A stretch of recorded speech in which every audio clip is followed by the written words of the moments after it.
Liberté, dignité, oh omna, yeah. Biso, bona kongwe bonga ezo senga se biso, bona kongwe changer ezo zela se biso, yonangana ye, biso, biso biso, biso biso, debout congolais, demain nous appartient, main dans la main, ensemble à jamais, debout congolais, demain nous appartient, main dans la main, les reflets d'un Congo qui avance. Jean-Pierre Moutamba, diplomate, ambassadeur de la RDC en Tanzanie, soyez les bienvenus. Merci beaucoup.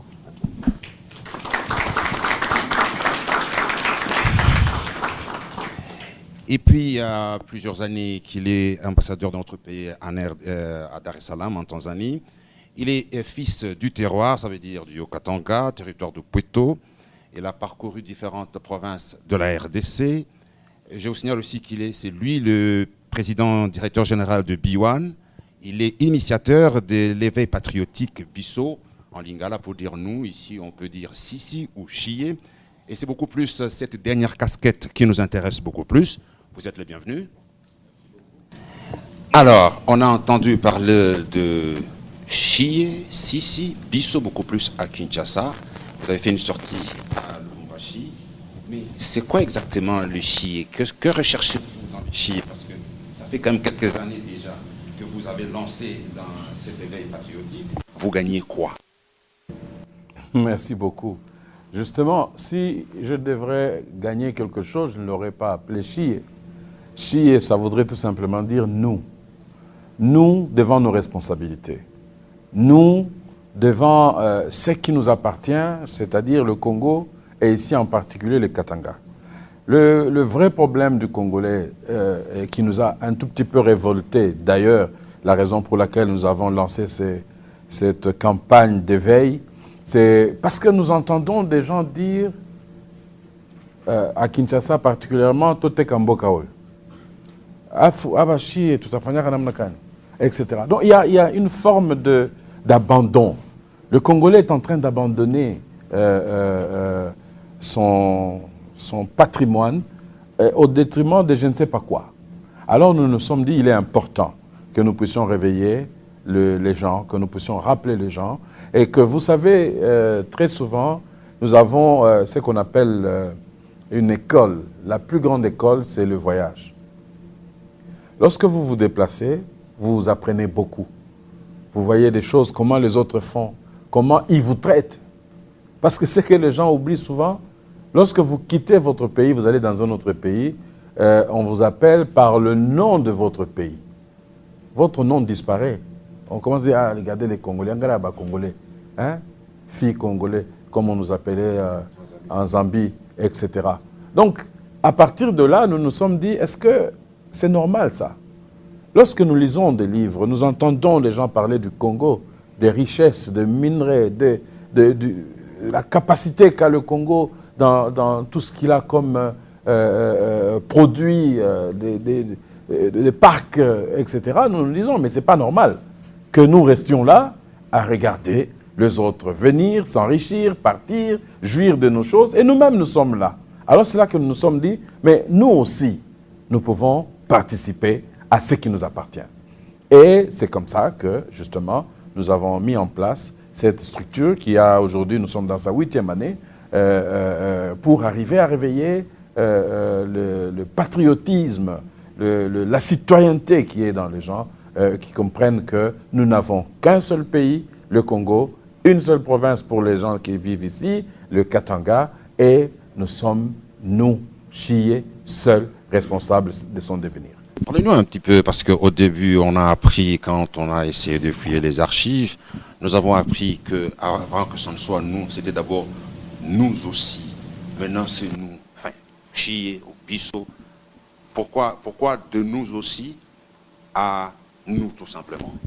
Oui, je venais de le dire, mais peut-être pas clairement. nous avons effectivement, en observant certaines choses, comme vous l'avez si bien dit en introduction, j'ai fui ambassadeur en Belgique pendant près de 8 ans.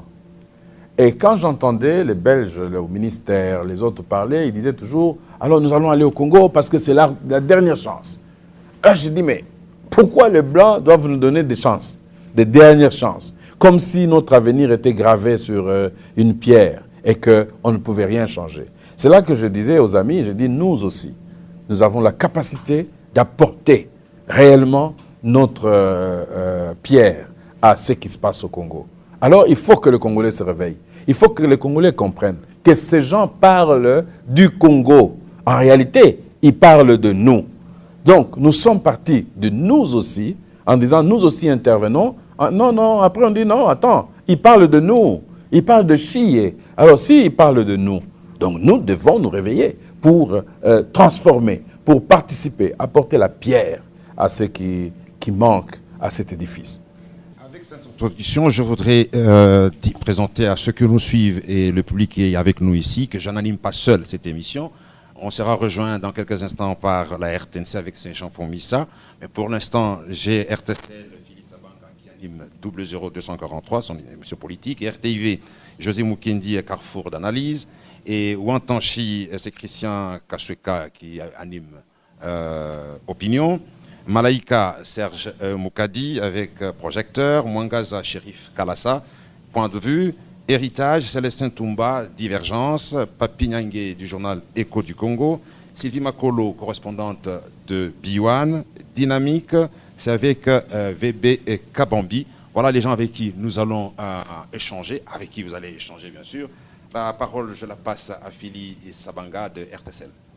Merci beaucoup, monsieur l'ambassadeur. Vous êtes initiateur de la campagne de l'éveil patriotique, on l'a dit tout à l'heure, Bisso pour les lingalophones et Sisi pour les swahiliphones. Alors, si vous avez observé qu'il fallait éveiller le civisme, parce que vous avez traîné derrière vous les artistes musiciens, on les a vus à l'œuvre en train de s'occuper à l'assainissement. Est-ce que vous avez aussi pensé à passer le message pour une certaine création d'une classe moyenne comme ça? C'est peut-être ça la cause du manque de civisme dans le Congolais, surtout les pauvres et les très pauvres. Est-ce que vous y avez pensé? Merci beaucoup. Votre question est assez kilométrique, mais je vais essayer de saisir l'essentiel. Effectivement, cette campagne ne s'adresse pas aux riches au départ. Bien que le riche a la capacité de transformer rapidement parce qu'il a le moyen. Et ici au Congo, ce qui m'attriste personnellement, c'est que le niveau ou la dignité d'un homme dépend de la richesse qu'il a, alors que ça ne devrait pas être ça. Ça devrait dépendre de l'appartenance à son pays qui devait le refléter. Quel est le vrai problème en fait que nous avons aujourd'hui? Quand vous parlez des riches très riches, les pauvres très pauvres, à un moment donné, nous nous rendons compte que le fameux pauvre se contente d'être pauvre. Moi, j'ai une déformation chrétienne qui me dit ceci: celui qui ne travaille pas ne mange pas. C'est pour ça que vous observerez que dans toutes les campagnes que nous faisons de Bisso, nous parlons beaucoup du travail. Mais le travail, c'est quoi? Je viens de trouver dans une pièce à côté des gens en train de fabriquer une tente, une paillote. Ils ont eu cette formation-là. Il y a des gens qui sont experts à faire les tresses. Elle peut te tresser pendant 3-4 minutes et la faire terminer. Et quand vous sortez, tout le monde vous pose la question, qui vous a tressé? En fait, qu'est-ce que je voudrais dire? Que même la personne qui a ciré mes chaussures aujourd'hui est une personne importante. Parce qu'il travaille. Dieu sait comment il récompense et aussi récompense son cœur. Parce qu'en réalité, c'est la satisfaction du cœur. Quand vous avez un travail, vous êtes content de votre travail. Même si vous touchez $100, Dieu va vous donner une paix qui va vous permettre de bien travailler. Mais lorsque vous êtes jaloux, envieux, vous n'êtes jamais content de ce que vous avez, ça crée un problème. Mais maintenant, c'est quoi le vrai problème? C'est le civisme. C'est qui le responsable? Le premier responsable, c'est vous, les journalistes. Qu'est-ce que vous dites aux gens? Comment les gens peuvent dire que là où ils sont, ils peuvent développer là où ils sont correctement pour se sentir fiers de là où ils sont. C'est le travail que maintenant nous sommes en train de faire, que nous voulons qu'ensemble nous puissions faire. C'est-à-dire amener les Congolais, amener le petit peuple, comme vous l'appelez, c'est un terme que je n'aime pas, à comprendre que là où il est, il peut faire quelque chose. Il peut transformer son environnement. Aujourd'hui, les fameux riches, très riches, dont vous faites allusion, regardez devant leur rue, dans leur rue, leur porte. Quand je viens de l'aéroport jusqu'ici au centre-ville, j'ai envie de pleurer. Et je vois des magasins à côté. Magasins voudrait dire qu'il y a un business qui se fait là. Mais ils sont incapables de nettoyer leurs devantures. Mais excusez-moi, monsieur l'ambassadeur, ce n'est pas à un agent de la SNCC, par exemple, qui a fait 200 mois en train de travailler sans toucher son salaire, à qui vous allez demander de travailler. Il va faire quoi? Parce qu'à la place de la sueur, il a sué le sang. Vous allez lui demander de travailler comment? En fait, il y a deux responsabilités ici. Il y a la responsabilité de l'État et la responsabilité individuelle. Nous nous attaquons d'abord à la responsabilité individuelle. Comment l'homme peut-il se débrouiller? Comment l'homme peut transformer son environnement, son quotidien et sa vie? Ça, vous savez, très souvent, on attaque le gouvernement pour rien. Je suis, comme monsieur m'a présenté tout à l'heure, ambassadeur. J'arrive dans un bureau pour prendre un document. Un bureau de l'État, s'il vous plaît. Je vais prendre un document et quand j'arrive dans ce bureau, le monsieur qui écrit, il est lent, après il me dit vraiment, nous travaillons, et c'est son rôle. À la fin, il me dit, bon, Kanissa Labisso.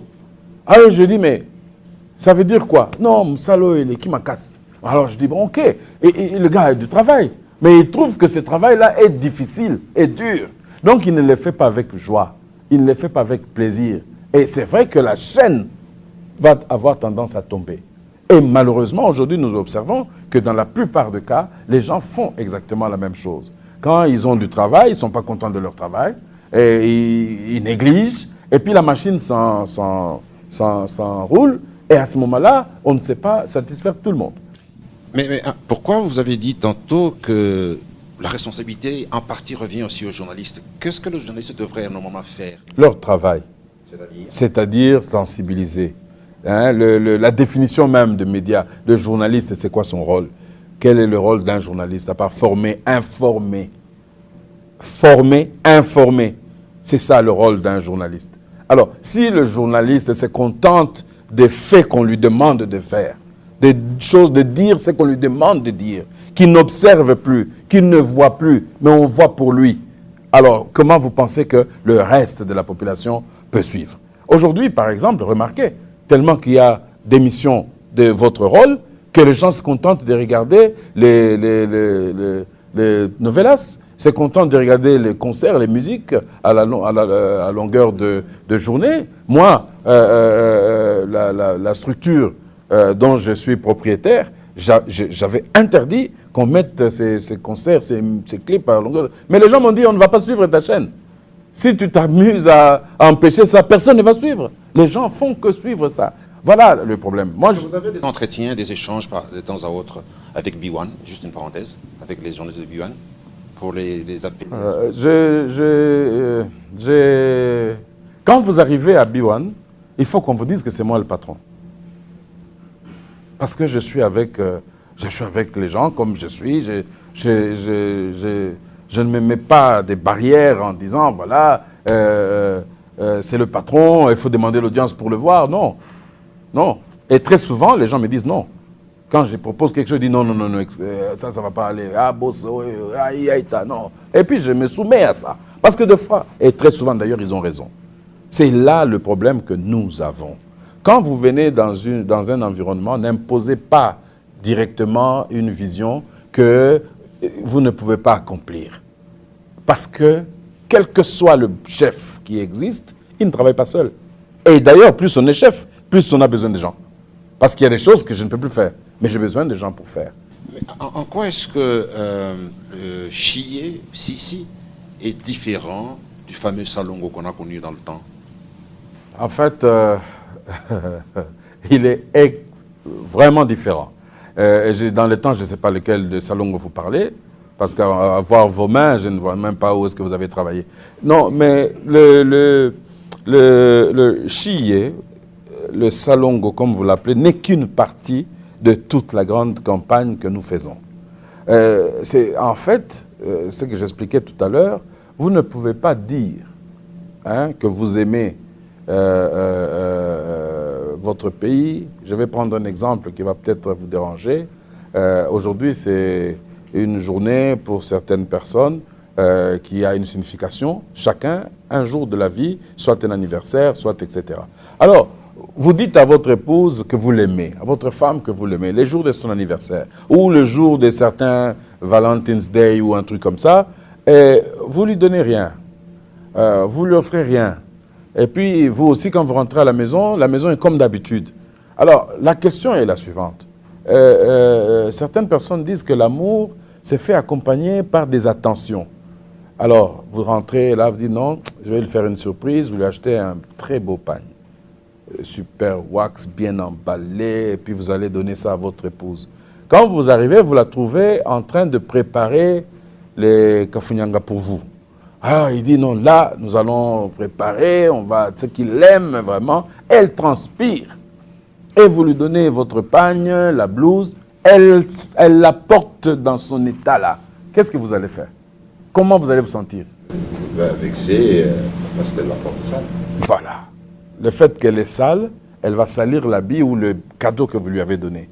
Donc ici aussi, il s'agit de l'amour que nous portons à notre province. Si on parle de Chiye et du Katanga. Par cet amour-là, je ne peux pas laisser la ville sale.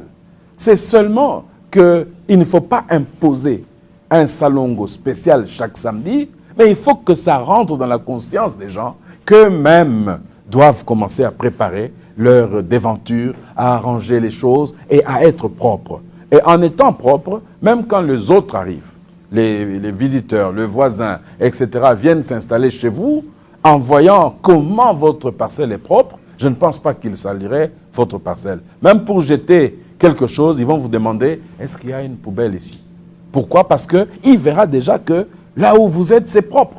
Là où vous êtes, c'est... Alors, c'est dire que c'est parmi des choses dans lesquelles nous disons le Congolais ou le Katangais doit comprendre que la propreté fait partie du quotidien. Ce n'est même pas une imposition. Ce n'est pas quelque chose qui est qu'on l'oblige à faire. Ça doit être naturel.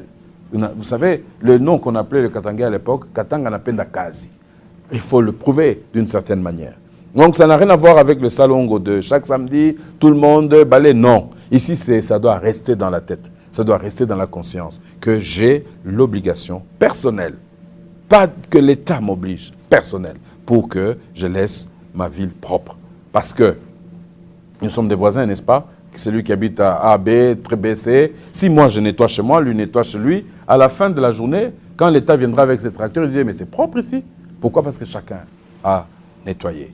Donc vous voyez qu'on gagnera plus et l'État ne va pas prendre le temps de sortir l'argent pour nettoyer à nouveau, mais il va se consacrer à autre chose. Par exemple, réhabiliter les rues, les nids de poules, les bouchers, etc. Et mettre les lumières, remplacer les ampoules, et vous serez dans un état qui va plaire. Et c'est pour ça que nous disons, Chiye, quelle est notre responsabilité par rapport à la province, par rapport au pays? Vous avez un discours qui n'est pas souvent entendu dans le chef des politiciens. Vous venez avec le civisme et vous abordez la population sur cet angle-là. Est-ce que vous pensez aujourd'hui que la population vous suit telle que vous étiez à Kinshasa, avec tout ce que vous avez entrepris comme activité à Kinshasa?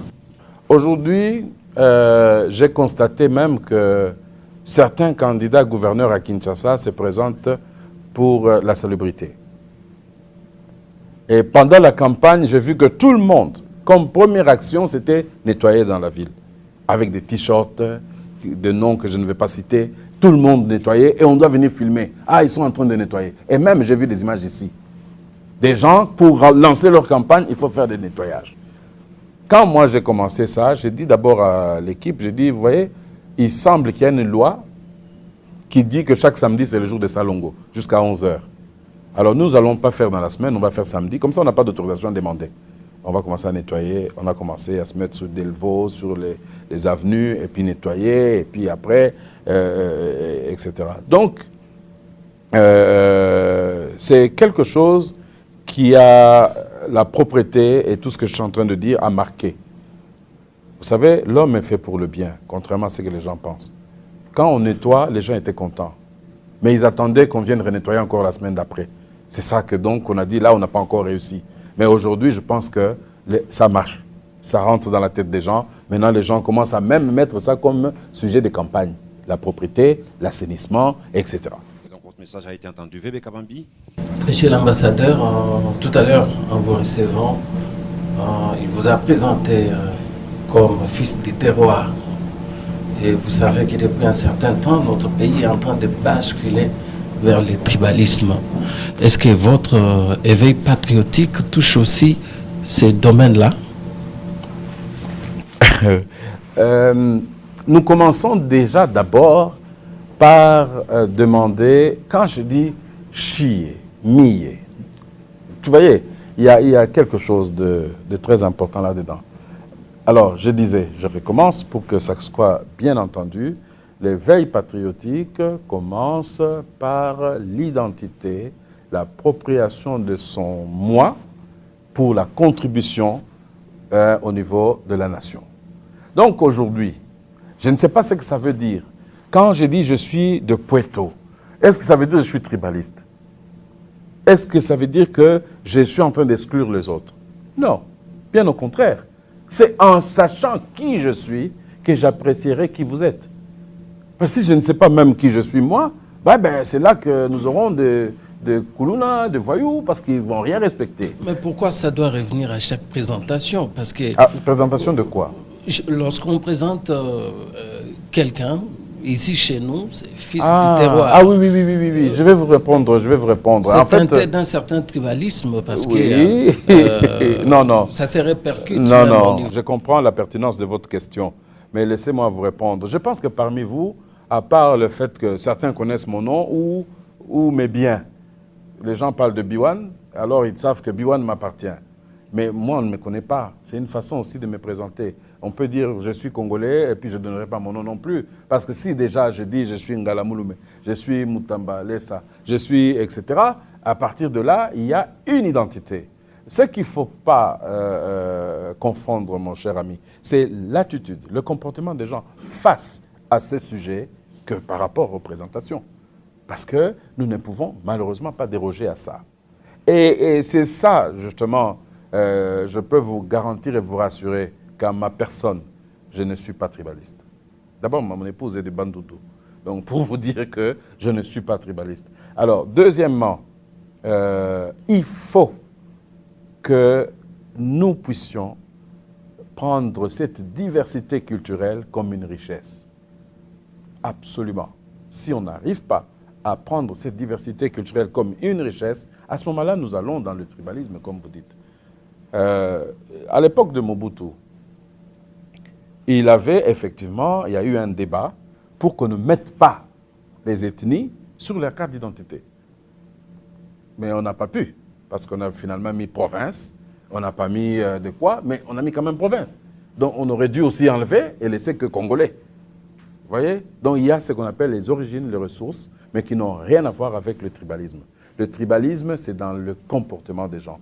Comment vous vous comportez, comment vous traitez les autres, comment vous voyez les autres. Aujourd'hui, effectivement, moi, je suis fier de dire je suis de Puerto, mais je suis aussi fier de dire à ma compagnie, j'ai quelqu'un de Kasenga, je ne sais pas quelle autre province, etc. C'est très important, parce que nous ne pouvons pas transformer notre pays si nous ne nous acceptons pas. C'est ce qu'on appelle la tolérance, c'est ce qu'on appelle l'acceptation de l'autre, et que l'autre peut apporter quelque chose. Voilà. Y a-t-il des efforts à faire? Parce que cette carte tribale, elle se dessine chaque fois lorsqu'il y a des consultations électorales. C'est une carte qui se dessine. Vous ne trouvez pas qu'en menant un combat contre l'insalubrité, il faut absolument mener également un combat contre les tribalismes et faire comprendre aux gens que l'élection ne signifie pas choisir une personne issue de sa tribu? En tout cas, ce qui est vrai, ce qui est sûr, c'est que nous avons un travail à faire par rapport au découpage. On a fait un démembrement sans, comment on appelle ça, sans bien expliquer, sans sensibiliser. Ensuite, vous posez la question à quelqu'un qui a vécu en Belgique. En Belgique, il y a 2 communautés. En fait, il y en a 3, mais c'est 2 qui sont plus en vue. Et nous vivons ça. En Tanzanie, par exemple, où je suis maintenant, eux, c'est la religion. Il y a des musulmans, il y a des chrétiens. Et tout ce qu'ils font est fonction de ça. C'est-à-dire, quand le président, comme actuellement, le président est un catholique, la vice-présidente, qui est une dame, elle est musulmane. La dernière législature, c'était Kikwete, qui est musulman. Le vice-président, c'était un chrétien. Ils se sont entendus comme ça. En Belgique, pareil. Quand il y a un wallon dans tel secteur, il faut qu'il y ait un flamand dans l'autre secteur. Donc aujourd'hui, nous pouvons aussi faire un arrangement. Nous sommes combien de langues, combien de tribus ici? Il y a ce qu'on appelle des lois non écrites, où on peut dire, oui, bon, maintenant, c'est un de tel endroit et l'autre, c'est de tel endroit. Et Mobutu disait d'ailleurs, je parle beaucoup de Mobutu aujourd'hui, parce que justement, l'authenticité a un peu commencé avec lui. Il disait, si vous êtes ministre et que vous êtes du Katanga, votre directeur de cabinet doit venir d'ailleurs. Parce que justement, l'institution que vous dirigez est une institution nationale. On ne peut pas omettre ça, mon cher ami. On ne peut pas dire aujourd'hui, non, il faut oublier, parce que c'est les élections, n'importe qui peut faire n'importe quoi. Non, mais c'est la manière de le faire, ou de le dire, qui va nous amener à nous dire, voilà, comment nous allons, est-ce que nous gérons comment, et compagnie. Quand on fait un démembrement, ça je vais vous le dire franchement, on fait un démembrement, on dit, voilà, il y a autant de provinces. Il y aura autant de sénateurs du Haut-Katanga, autant de sénateurs du Lualaba, du Kasaï, etc. Mais quand on fait les élections, on se rend compte qu'au Katanga, il n'y a aucun sénateur du Haut-Katanga. Bon, maintenant, c'est seulement l'appartenance de vivre ici ou quoi? C'est tout ça que le démembrement que nous avons devait traiter avant qu'on y arrive. Donc, il y a des verrous qui devaient être faits. Hein, qu'on dit, voilà, là, c'est ça. Maintenant, il y a des arrangements internes entre les communautés. Et ça, nous n'y pouvons rien. Pour l'instant, je pense que le travail qui doit être fait, c'est d'abord que nous nous réunissons, que nous transformons notre province, que nous faisons le travail. Et au fur et à mesure, nous allons voir comment arriver à régler ces problèmes-là. Le problème tribal, qui est pour moi un faux problème, parce que nous sommes tous frères. Chérif Kalassa, avec Mwagaza, une question. Monsieur l'ambassadeur, vous avez longtemps vécu en Belgique et en Tanzanie. Nous savons que dans ce pays, nous avons des cerveaux qui ont quitté notre Vous parlez de quel pays? Le Congo, Congo ou Belgique ou Tanzanie?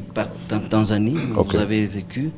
Nous avons des Congolais qui ont fui la RDC. Est-ce qu'avec Sisi, comme éveil patriotique, vous êtes arrivé à mener des actions partout où vous êtes passé et quels résultats pouvons-nous retenir? Merci beaucoup, Kalassa. Alors, vous vous demandez que je parle de mon bilan. Oui. Et je suis très fier aujourd'hui d'avoir bousculé les gens. Moi, j'étais en Belgique en 2001, s'il vous plaît, jusqu'en 2009. Et j'ai des jeunes que j'ai poussés à rentrer au Congo qui ne pouvaient pas imaginer qu'ils pouvaient rentrer à ce moment-là. Chaque jour, quand à l'ambassade, je recevais les gens ou je parlais des gens, ce que je suis en train de faire maintenant, c'est quelque chose qui est en moi, c'est dans l'âme. Ce n'est pas une casquette que je porte, parce que je pense sérieusement que vous êtes responsable de votre pays. Moi, je n'ai pas fait l'université en Europe, je n'ai pas fait les instituts supérieurs en Europe, j'ai vécu au Congo et je suis allé en Europe me promener et puis comme responsable, donc ambassadeur. Mais je ne suis pas complexé. Non. Et j'essaye de transférer ces manques de complexe à mes frères qui sont à l'extérieur. Vous savez que quand vous êtes en Europe, vous êtes plafonné. Vous êtes plafonné. Donc il y a des postes que vous ne pouvez pas atteindre. Quand vous êtes noir, vous avez des niveaux où vous ne pouvez pas atteindre. Mais chez nous, dans notre pays ici, il y a tout à faire. Tout est à faire. Même pas à refaire, parce qu'il n'y a même rien. Tout est à faire. Alors je disais à mes amis, à mes compatriotes, je dis, rentrez au Congo, il y a des choses à faire. Et je peux vous avouer qu'aujourd'hui, j'ai des gens qui sont rentrés et qui ont des postes extraordinaires et qui ont fait des choses extraordinaires. Pas par illustration. Vous remarquerez qu'en 2010, à la période du cinquantenaire, j'étais le coordonnateur du cinquantenaire de notre pays, j'ai demandé pendant toute cette période qu'on ne fasse la pub qu'avec des Congolais. Qu'on montre le drapeau du Congo dans les pubs, la valeur, l'importance du Congo. Et ceci est resté jusqu'à ce jour parce que les gens ont vu que ça correspondait aux gens aux prétentions de Congolais. Ils se retrouvaient un peu là-dedans. Pour revenir maintenant à votre histoire, oui, nous avons demandé aux Congolais de rentrer au Congo. Il y a des gens qui sont devenus des PDG, d'autres ont ouvert leur propre entreprise, etc. Et je peux vous citer ces noms-là, mais bon, le problème, c'est que si j'ose le faire, ils vont me demander un droit de réponse dans le même cadre, mais je ne sais pas qui organiserait ça. Donc, je préfère ne pas citer les gens, mais effectivement, je passe mon temps, ma vie, à demander aux gens de rentrer au Congo, surtout ceux qui ont des bagages à l'extérieur. C'est très important. Vous savez qu'on est à 10% aujourd'hui. Il reste 90% de transformation ou de modernisation de notre pays ou de notre province. Donc c'est un point positif sur le plan retentissement de tous les efforts fournis partout où vous êtes passés avec tous les Congolais qui sont rentrés. Ah mais je pense que oui. Et même aujourd'hui, en fait, les gens vont souvent investir là où il y a la guerre. Parce que ça se détruit et ils ont la possibilité de gagner plus. Alors, les gens disent que nous sommes dans une période de guerre permanente au Congo. Alors, d'où, j'ai dit, au lieu de laisser les Blancs ou les autres aller faire des choses chez vous, rentrez vous. Essayez de rentrer et vous allez être le premier à pouvoir redorer l'image de votre pays.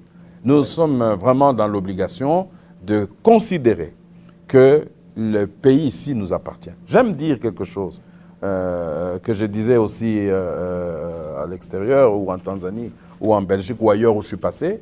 Quand on parlait des scandales géologiques à l'époque, vous savez de quoi on parlait ou de qui on parlait? Du Katanga. Vous voyez l'état du Katanga aujourd'hui? Combien d'étudiants ont fait la géologie aujourd'hui? Combien? Combien d'étudiants ont fait toutes les études qui ont rapport à la richesse décrite au Congo? Combien? D'où notre travail.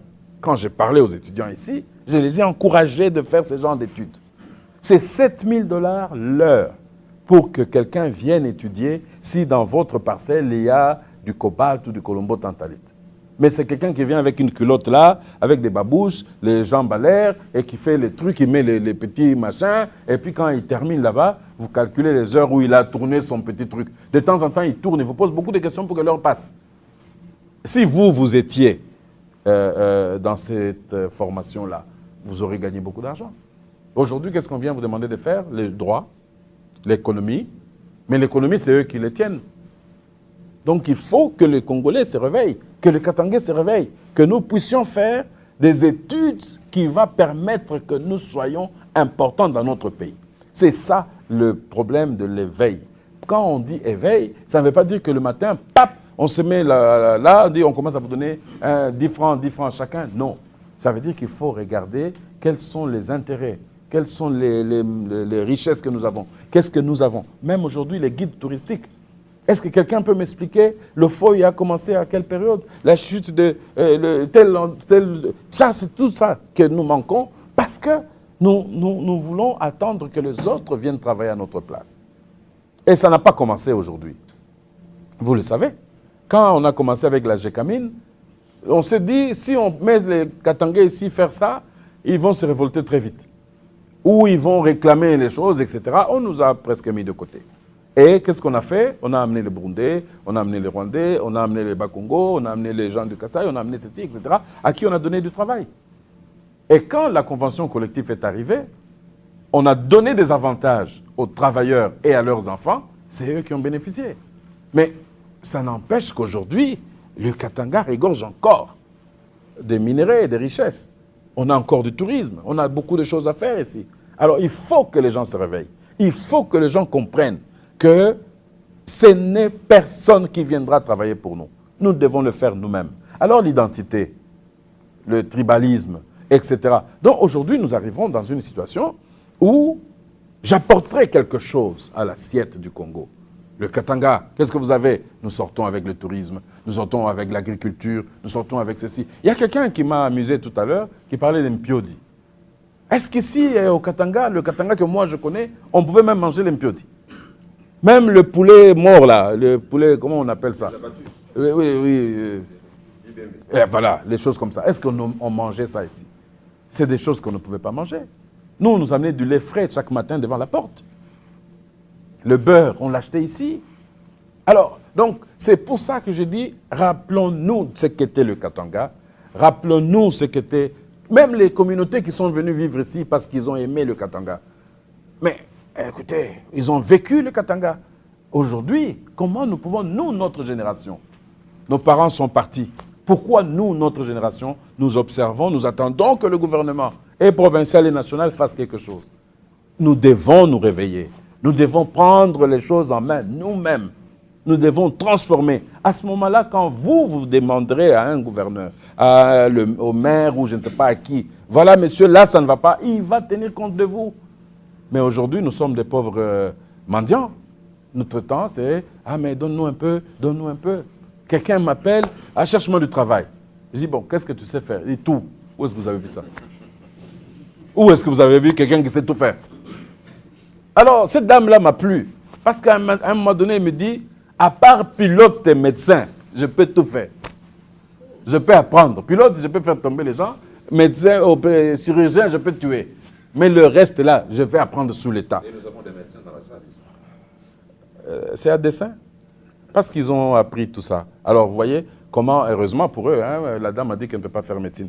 Mais c'est pour vous dire tout simplement, n'attendons pas d'être généralistes, nous devons être des experts. Et nous avons toutes les capacités, les possibilités d'être celui que nous pensons que nous devons être et transformer notre province. J'ai fini où il y a encore des choses à faire. La preuve, c'est que je suis à Lubumbashi aujourd'hui, donc il y a encore des choses à faire. Il n'y a pas d'arrière-pensée autre que le bien-être des gens. Et je dis toujours, lorsque quelqu'un se connaît, il se sent bien dans sa tête. Vous voyez? La culture, pour nous, d'une manière ou d'une autre, les gens utilisent la culture pour se détendre. À la fête, mariage, etc. Il y a même des thèmes, surtout chez nous en Afrique. Il y a même des musiques pour les naissances, des musiques pour les jumeaux, etc. Je vais vous donner la définition de la musique, ce qui nous accompagne. C'est l'art de combiner les sons. Comment? Non. D'une manière agréable à quoi? Et quand ce n'est pas bien combiné, c'est la cacophonie. Voilà la philosophie de Bissot en utilisant la culture passant par la musique. Si nous, comme nous sommes là, nous entendons une chanson et qu'on la chante mal, les gens vont faire dire, mais qu'est-ce qui se passe là? Si on l'entend bien, on va dire, ah, c'est bien. Maintenant, je vais vous donner quelque chose peut-être que vous n'avez jamais fait très attention dans cette définition-là. On dit la musique, une. Combiner les sons.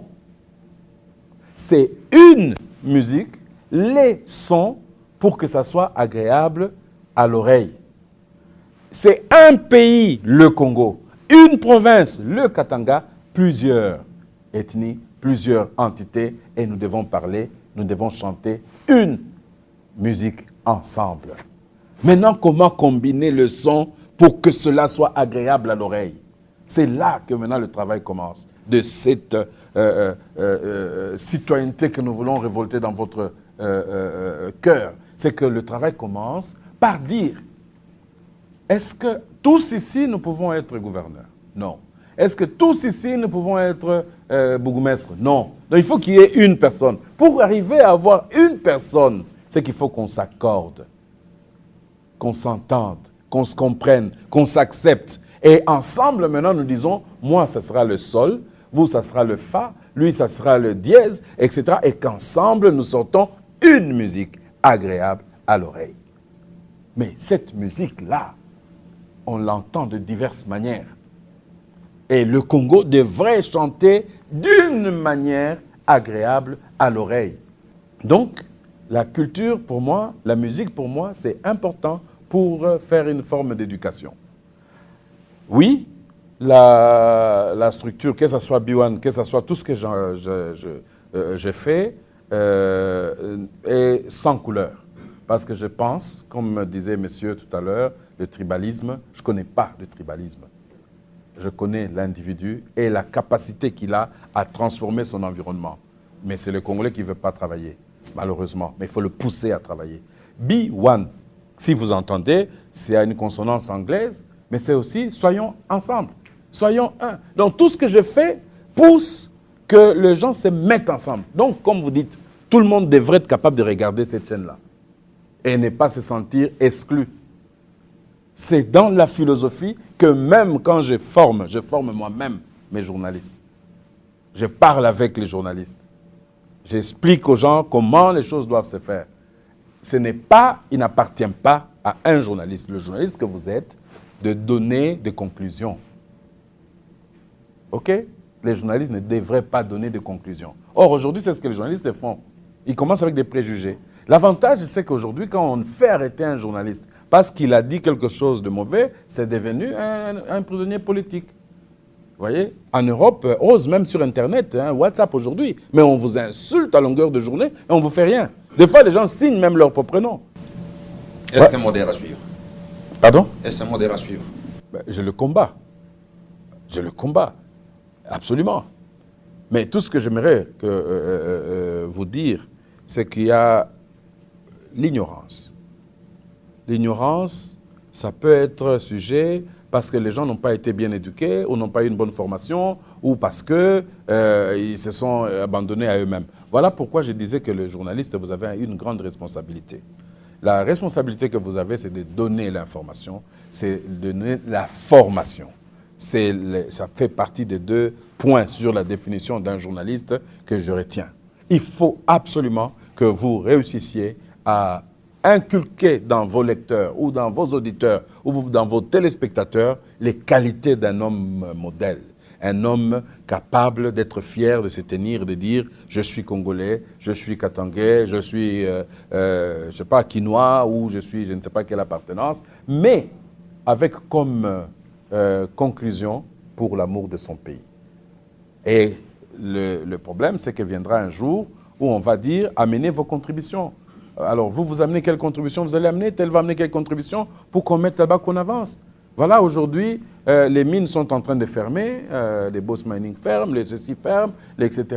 Et qu'est-ce que nous faisons? Nous pleurons. On aurait dû s'entendre. OK, ça ferme, récupérons. C'est à nous, c'est chez nous. Bon, maintenant, si eux ne veulent pas, il y a des gens qui veulent, etc. Mais ça, il faut d'abord que vous connaissiez ce que vous avez. Voilà là où intervient encore Chiyé, Bissot. Qu'est-ce que nous avons et ce que nous avons, qu'est-ce que nous pouvons en faire? Parce que si aujourd'hui vous ne savez pas les minerais que vous avez, est-ce que vous savez que nous sommes au courant du Colombo-Tantalite parce qu'il y avait une guerre à l'Est? Vous imaginez? Est-ce que vous êtes au courant que nous avons su qu'il y avait des minerais à Kasenga parce qu'il y a eu une attaque à Kasenga, etc. C'est à chaque fois qu'on nous attaque qu'on apprend quelque chose. Et il y a des gens ici qui ont entendu le nom de Haru parce qu'il y a eu des Nalou, Adef, et c'est RFI, c'est je ne sais pas quelle chaîne qui en parle. Ce n'est même pas nous-mêmes. Voilà où je vous disais, pourquoi nous ne pouvons pas développer les gens qui peuvent vous expliquer le tourisme, les N'Djamena ici. Vous savez, il y a des genres de palmiers qui avaient avec de gros fruits qu'on ne mangeait même pas, qui sentaient fort comme ça. Comment ça s'appelait encore? Il y en avait plein sur toutes les rues ici, vers le collège, vers le lycée Twendeleye et compagnie. Hein? Les arbres là, on ne les mange pas. On les mange quand même. Ça sort un parfum comme ça. Est-ce que vous savez que cet arbre-là, quand vous mettez trop de poubelles, la saleté, ça aspire l'odeur, le sale odeur, pour injecter l'odeur qu'il y a là. Mais pourquoi on les avait plantés là? Parce qu'il y avait des égouts de l'autre côté, il y avait la petite rivière qui était de l'autre côté. Donc le monsieur qui a mis ça en fonction de ça. À nous maintenant de réfléchir. Comment nous allons faire pour arranger, garder propre, moderniser notre province. C'est ça le travail de Bissot, en fait, de Chiyé. C'est pour vous amener à vous dire, n'attendez pas que quelqu'un vienne vous faire la propriété, nettoyer devant votre maison. être fier de vous-même.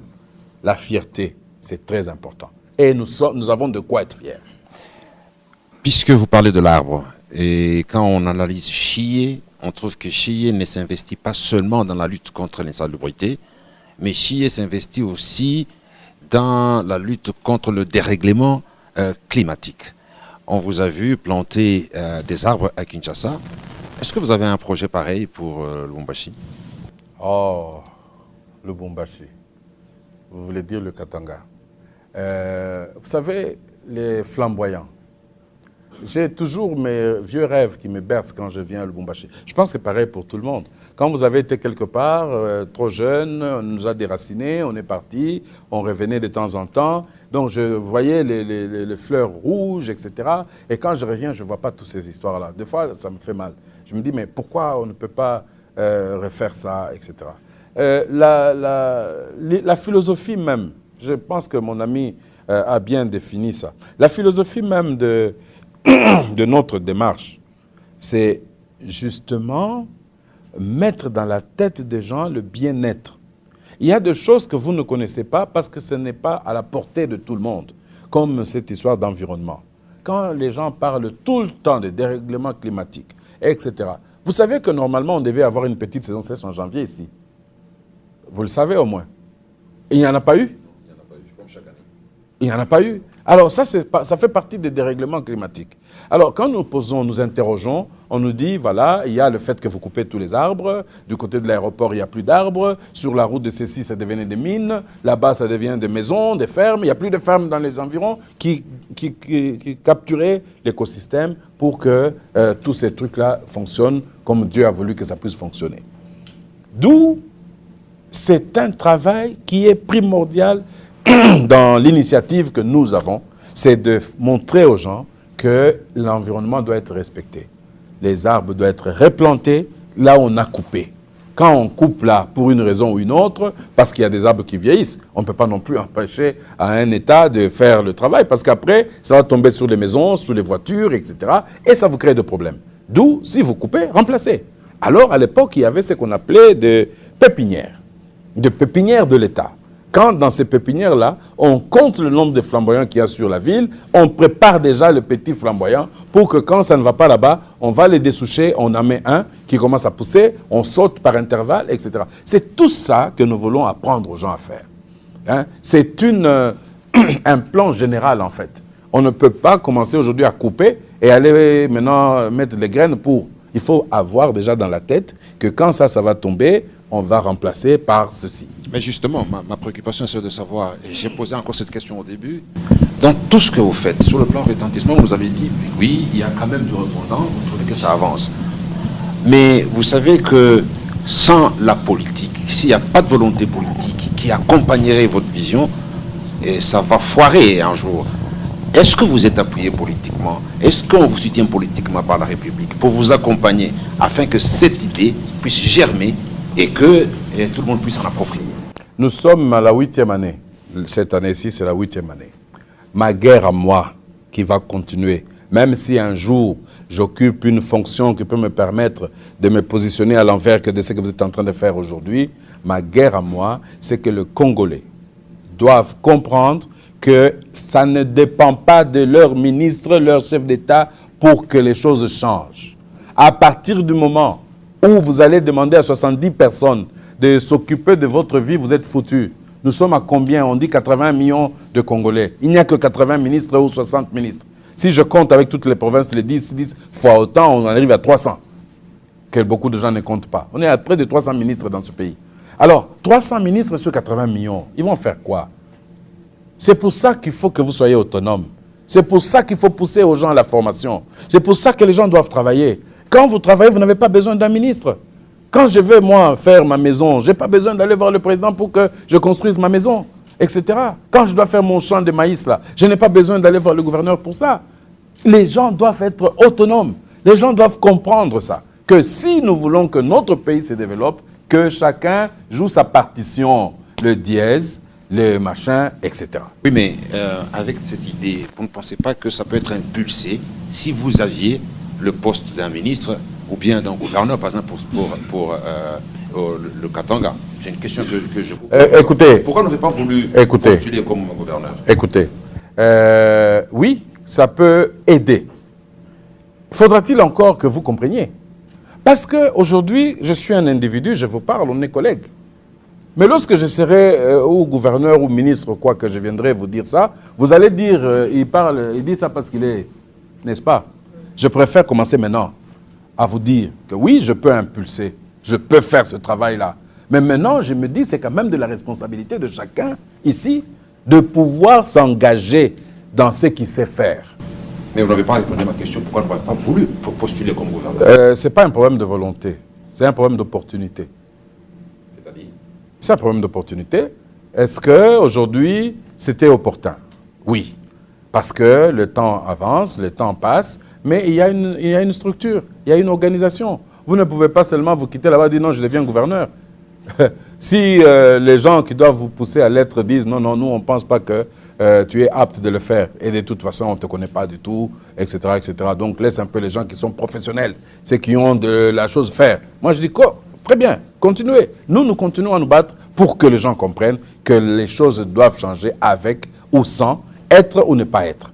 Mieux serait d'être. José Mkendi, RDIV.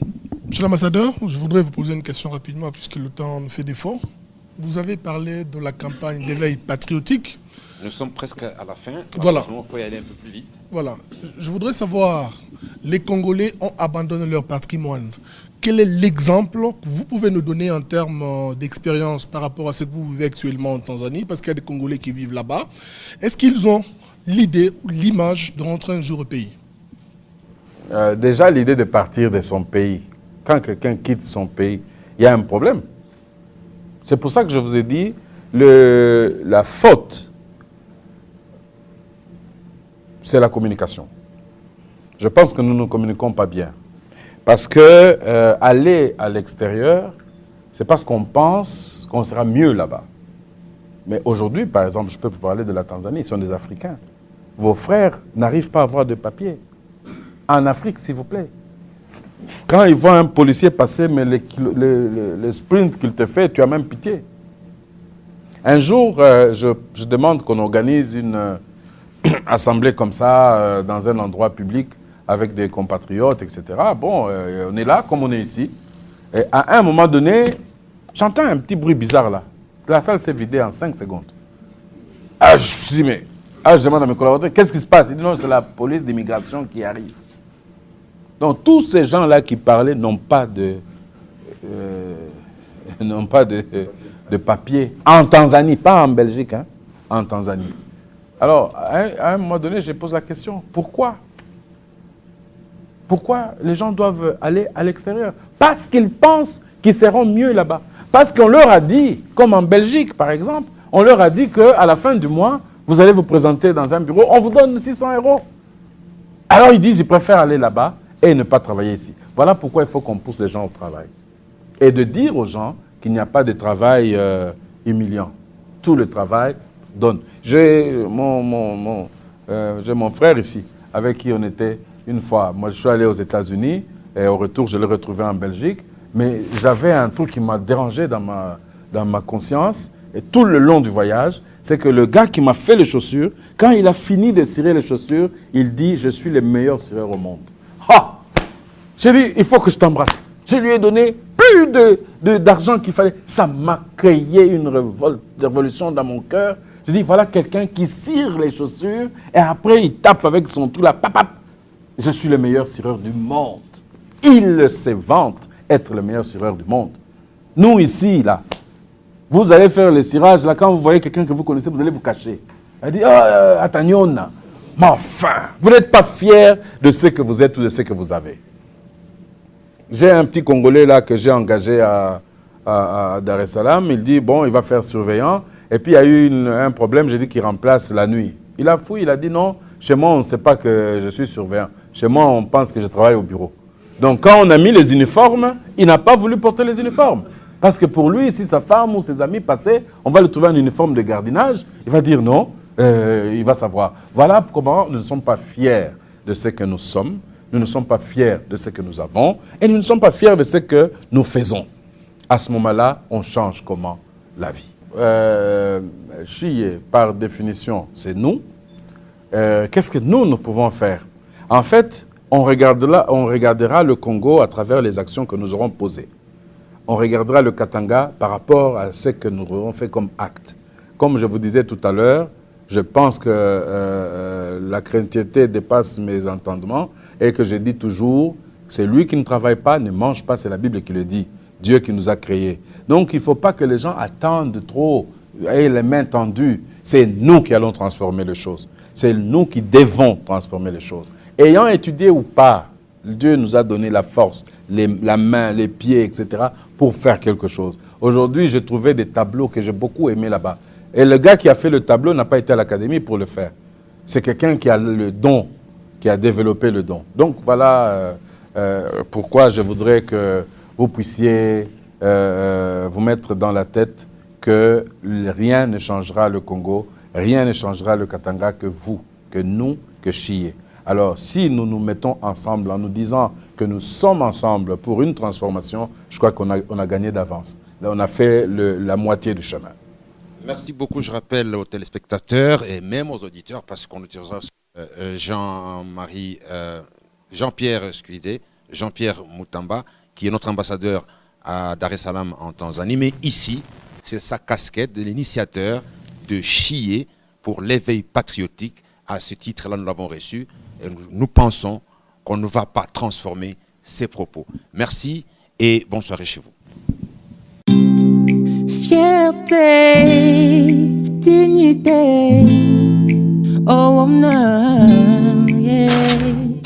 Biso, bona kongwe bonga ezosenga se biso, bona kongwe changer ezozela se biso.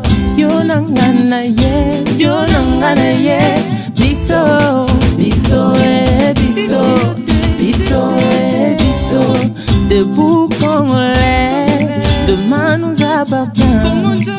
Main dans la main, ensemble à jamais. Debout Congolais, demain nous appartient. Main dans la main, les reflets d'un Congo qui avance.